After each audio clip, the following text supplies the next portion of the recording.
समस्त को नमस्कार। इहादे मुई आमर जेन उमाशंकर सबुज दुनियार कार्यक्रम चली गोटे बहुत ऐतिहासिक जिनटे जेनटा अच्छे पौराणिक आज्ञाकर संगे आम भेट पड़ीनु से संगे आमर जी की तालीमदाता श्रीयुक्त घासीराम रणा सार उपस्थित अच्छा आरो रणा सार आज्ञाकर आज जेन देखुछन इतिर सबू कथा टिके आम आपण मान को सुनाबार लगी जाइछु। सर नमस्कार। सर प्रकृत में आम तो आसलु बहुत दूर जेनटा कि आमर होमर बलांगीर डिस्ट्रिक्ट उमाशंकर सबुज लिमिटेड आम बर्तमान कार्यरत अच्छु आ प्रत्येक पंचायत प्रोग्राम करूँ कि आज गोटे जगह जो पहुँचल गोटे ऐतिहासिक जगह कौन अच्छी जो समी वृक्ष लेखाई से जगह गोटे जगह तो प्रकृत में आम जानवा पाइलु कि जगहटा हूँ आमर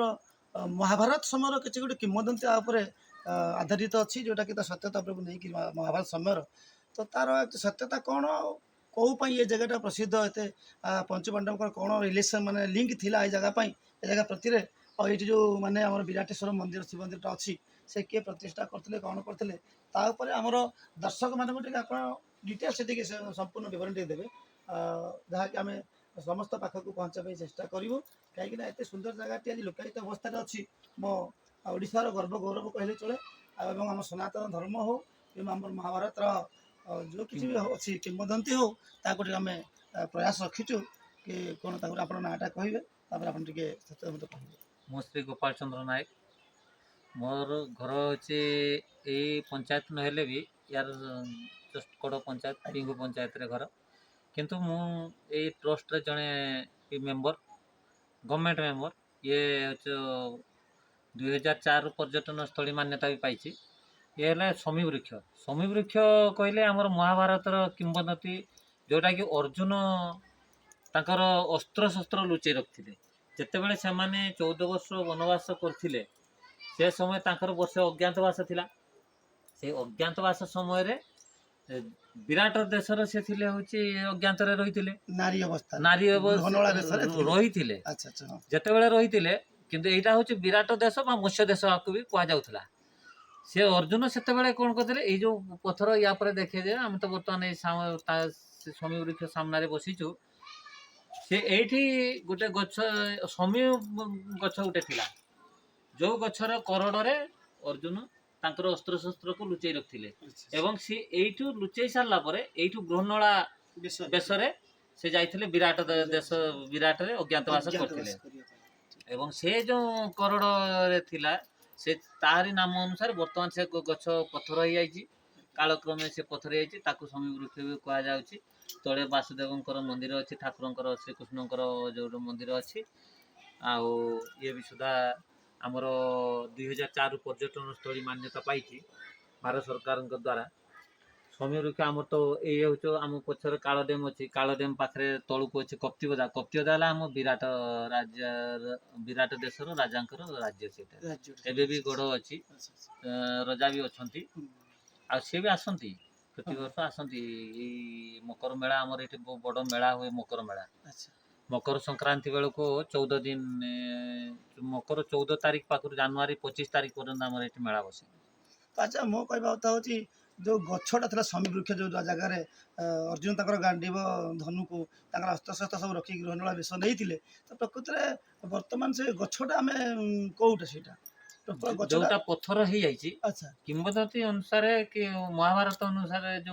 जो रचना करिसेंती से समय सत्ययुग द्वापर युगर द्वापर पर से गछटा ही हो जाइए प्रस्तर हो जाइए जिते द्वापर युग अतिक्रम कर वृक्षटा कली समय से पत्थर रूप हो जाए शिवलिंग सदृश देखा बाहर देखा तो से जो ऊपर टॉप लेवल तो किए जापार रास्ता ही एपटू रास्ता होवाई बहुत चेष्टा चली रास्ता है किंतु से जो टॉप लेवल देखा गले बहुत पाखापाखि 1000 फुट उच्च हम से ऊपर अस्त्र शस्त्र था जोटा कि बर्तमान आज्ञाकर कहवा हिसाब से पत्थर मानने ये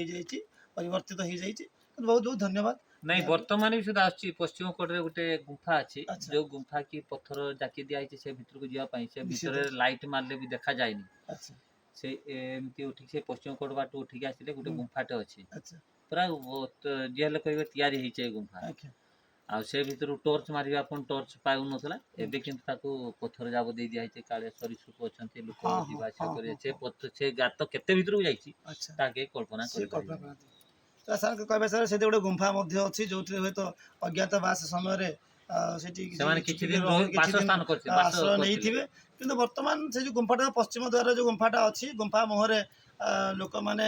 କିଛି ସରୀସୃପ ହଉ କିମ୍ବା କୌଣସି ବାଘ ଭାଲୁ ରହୁଥିବେ ସେଇ ଉଦ୍ଦେଶ୍ୟରେ ଲୋକଙ୍କର ମାନେ ତାଙ୍କର କିଛି କ୍ଷତି ନ ହଉ ସେ ଉଦ୍ଦେଶ୍ୟରେ ତାପରେ ଗୋଟେ ପଥର ରଖିଦେଇଛନ୍ତି ଆଉ ସେ ପର୍ଯ୍ୟନ୍ତ ଯିବା ପାଇଁ ଟିକେ ଆମକୁ ବର୍ତ୍ତମାନ ରାସ୍ତା ହେଇନି କିନ୍ତୁ ଲୋକାଲ ଲୋକ ଗୁଡ଼ାକ ଯାଉଛନ୍ତି ସେ ପର୍ଯ୍ୟନ୍ତ। ନାଇଁ ବର୍ତ୍ତମାନ ରେନି ସିଜନ ବୋଲି ଯାଇ ହୁଏନି ହଁ ନହେଲେ ଏକ ପାଦେ ଗୋଟେ ପାଦରେ ତାକୁ ଚାଲିକି ଯିବା ପାଇଁ ହୁଏ ଆଚ୍ଛା ଆଚ୍ଛା ମୁଁ ବି ଯାଇଛି ହୁଁ ସେପଟରୁ ସେ ପଛ ପଟରୁ ଗୋଟେ ଅଛି ସେପଟକୁ ଆସିବା ପାଇଁ ହୁଁ ତାକୁ ସେ ପଥର ଗଳି ଅଛି ହୁଁ ବିରାଟ ପଥର ଅଛି ଏଇଭଳି ହଁ ଏମିତି ଗଳିକି ବସି ବସିକା ଯିବେ ଖଣ୍ଡେ ବାଟ ଆଚ୍ଛା ଗୋଟେ ଚେର ଅଛି ତାକୁ ଧରିକା ଯିବେ ହୁଁ ଯାଇକି ସେ ପୁଣି କିଛି ବାଟ ଆଇଲେ ଗୋଟେ ଗୁମ୍ଫାଟେ ଦେଖିବେ ଗୁମ୍ଫାଟେ ସେଠି ମାନେ ଲୋକ କଥା ଅନୁସାରେ ସେଠି ଜଣେ ଆମର ବହୁତ ବଡ଼ ଋଷି ଥିଲେ ହଁ ସେ ଗୁମ୍ଫା ଭିତରେ ଆଚ୍ଛା କିଛି ବି ଅନୁମାନ କରନ୍ତି ହୁଏତ ସେଠି ବି ପଞ୍ଚୁ ପାଣ୍ଡବ କିଛି ଦିନ ଅଜ୍ଞାତବାସ କରିଥାଇ ପାରନ୍ତି ନହେଲେ କରିଥାଇପାରନ୍ତି ଏତେ ବଡ଼ ଗୁମ୍ଫା ଆସିବ କେମିତି। କାହିଁକି ଆସିବ ହୟତ ସେ ଋଷି ବି ସେଇ ତପସ୍ୟା କରିବା ପାଇଁ ହଁ କାହିଁକି ନା ଆଗର ଯୋଉ ଋଷିମୁନି ମାନେ ଥିଲେ ତାଙ୍କ ତପସ୍ୟା କରିବା ପାଇଁ ସେ ଏକାନ୍ତ ଚାହୁଁଥିଲେ ଯେମିତି ତାଙ୍କର ପ୍ରଭୁଙ୍କ ଉପାସନାରେ ତାଙ୍କର ଆରାଧନାରେ କୌଣସି ବାଧା ପ୍ରାପ୍ତ ନ ହେବ ସେ ଉଦ୍ଦେଶ୍ୟରେ ସେମାନେ ସେ ଗୁମ୍ଫା କରଡ଼ ମାନଙ୍କରେ ରହିକି ଠାକୁରଙ୍କ ଉପାସନା କରୁଥିଲେ ସେଥିରେ ବି ହେଇଥାଇପାରେ କିନ୍ତୁ ଏବେ ସ୍ପଷ୍ଟ ଏଇ ହେଇନି ଯୋଉ ଗୁମ୍ଫା ଦେଖୁଛନ୍ତି ଏଇ ଯୋଉଠି ଇଏ ଗୁମ୍ଫା ଅଛି। ଗୋଟେ ୟାକୁ ବନା ହେଇଛି ଏବେ ଆଚ୍ଛା ଆଚ୍ଛା ନହେଲେ ଏଠି ଜଣେ ବି ମୋ ଦେଖିବାରେ ମୋ ଜାଣିବାରେ ମୁଁ ଦେଖିଛି ସେଇଠି ଗଲେ ତାଙ୍କ ଦେହାନ୍ତ ପରେ ହୁଁ। ସେଠି ତାଙ୍କୁ ଏଇ ବନେଇ ଦିଆ ସମାଧି ହେଇଥିଲା କରିଦେଇଯାଇଛି ଆଚ୍ଛା ଏଠି ସମାଧି ନୁହେଁ ହଁ ତାଙ୍କୁ ବନେଇ ଦିଆହେଇଥିଲା ଆଉ ତାକୁ ସମାଧି ଦିଆହେଇଛି ହୁଁ ସେ ତାଙ୍କୁ ରହିବା ପାଇଁ ବନା ହେଇଥିଲା ସେଇଠୁ ଯିବା ପାଇଁ ଚାହିଁଲେ ନାହିଁ ସେଥିପାଇଁ ଆମେ ଆଚ୍ଛା ଆଚ୍ଛା। ଦେଖିଛେ। ଏଇ ଯୋଉ ଛୋଟିଆ ଆପଣ ଯୋଉ ପ୍ରତି ହଁ ମନ୍ଦିର ଭଳିଆ ଦେଖଉଥିଲେ ଆମକୁ ଆମର ଆଜ୍ଞା ଯୋଉଟା ଦେଖିଛନ୍ତି ଆପଣ ମନ୍ଦିର ଛୋଟିଆ ମନ୍ଦିର ତଳେ ଦେଖୁଥିଲେ ଏଇଥିରେ ଜଣେ ଋଷି ରହୁଥିଲେ ଯିଏକି ତାଙ୍କର ଜୀବନର ଶେଷ ପର୍ଯ୍ୟନ୍ତ ସେ କାଳାତିପାତ କରୁଛନ୍ତି ଏଇଠି ଏ ଜାଗାରେ ତାଙ୍କ ସମାଧି ଥିଲା ମାନେ ସେ ସମାଧିସ୍ଥ ମାନେ ତାଙ୍କର ଇଏ କରୁଥିଲେ ସମାଧି କରୁଥିଲେ ହଁ ତାଙ୍କର ଯୋଉ ଏଇଠି ସେ ହଁ ସବୁବେଳେ ଗୋଟେ ଧୂନି ଜଳୁଥିଲା ତାଙ୍କର ତାଙ୍କର ଧନୀ ଜଳ ଥିଲେ ତାପରେ ସେଇଥିପାଇଁ ତାଙ୍କର ତା ଚିହ୍ନ ବି ଦିଆ ହଁ ହେଇଛି ସେଠି ତା ଚିହ୍ନ ତାଙ୍କର ବି ଦିଆ ମୃତାହ ହେଇଛି। ପରେ ଏଇଟା ତାଙ୍କର ବନ୍ଦ ହେଇଯାଇଛି ଆଉ ତାଙ୍କୁ ଅନ୍ୟ ଜାଗାରେ ସମାଧିଷ୍ଟ ହଁ କରିଦିଆଯାଇଛି ବହୁତ ବହୁତ ଧନ୍ୟବାଦ ଯାହା ହଉ ବହୁତ ଗୁଡ଼େ ଜିନିଷ ଆପଣଙ୍କ ଦ୍ୱାରା ଆମେ ଜାଣିପାରିଲୁ ଚାହିଁବୁ ଦର୍ଶକମାନଙ୍କୁ ଆପଣମାନେ ଭିଜିଟ୍ କରନ୍ତୁ ଏଭଳିଆ ଗୋଟେ ବହୁତ ବହୁତ ସୁନ୍ଦର ଜାଗା ଗୁଡ଼ାକ ଅଛି ଆମର ପଶ୍ଚିମ ଓଡ଼ିଶାରେ ଆରମ୍ଭ କରିକି ଆମର ଅଲ୍ ଓଭର ଓଡ଼ିଶାରେ ଏଇଟା ଆମର କେଉଁ ଓଡ଼ିଶା ଦକ୍ଷିଣ ଏଟା ଆମର ଉତ୍ତର ଓଡ଼ିଶା ଉତ୍ତର ଓଡ଼ିଶାରେ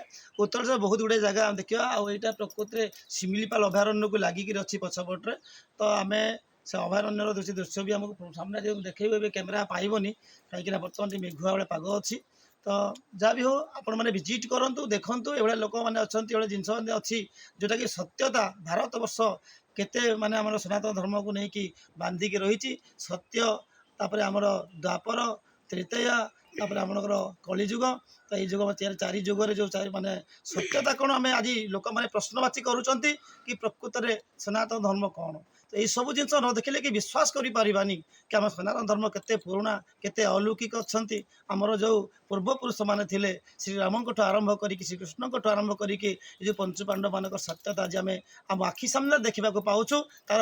ପ୍ରମାଣ ଆମେ ପାଉଛୁ ତେଣୁ ସମସ୍ତଙ୍କୁ ଏତିକି ଅନୁରୋଧ କରିବି ସମସ୍ତେ ଭିଜିଟ୍ କରନ୍ତୁ ଦେଖନ୍ତୁ ଏବଂ ସନାତନ ଧର୍ମକୁ ଆପଣାନ୍ତୁ ବହୁତ ଧନ୍ୟବାଦ ସମସ୍ତଙ୍କୁ ନମସ୍କାର।